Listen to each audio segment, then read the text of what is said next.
I found myself needing to retire at 50 instead of much later than that. And I thought I would have been one of those professors in a scooter, in my 80s, going around campus trying to, continue teaching, doing what I love, but instead, due to circumstances beyond my control and honestly beyond the control of the people involved, that's not what was in the cards. So this is not just catastrophic for the students, but for you as well. So you've got a grief reaction to this. What was that like and how did you cope with it?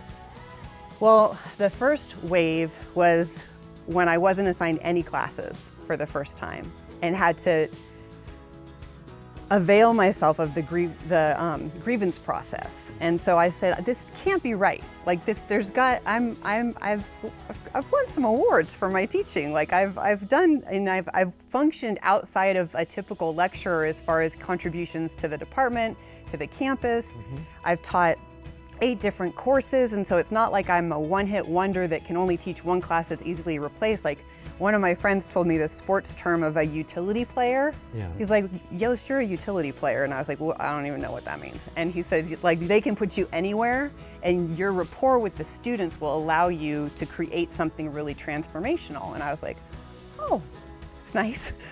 Yeah. And so, but you've got to go through all the stages of grief too. I mean, there's got to be some denial, some anger, some hurt. What was going on with you?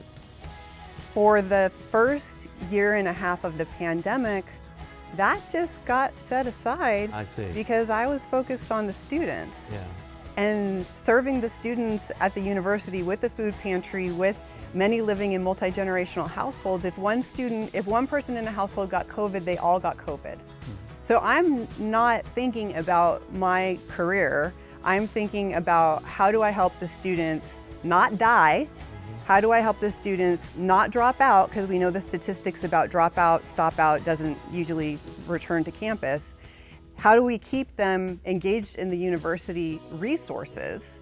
Because that, for many of them, that's their lifeline. And so now things like the food pantry aren't open in the same way. So basically, continuing to be active with the students helped you with this process. Did it delay your grief or did it facilitate it? It delayed it. All right. Which means it's going to be harder later when you go through it. I'm in the harder.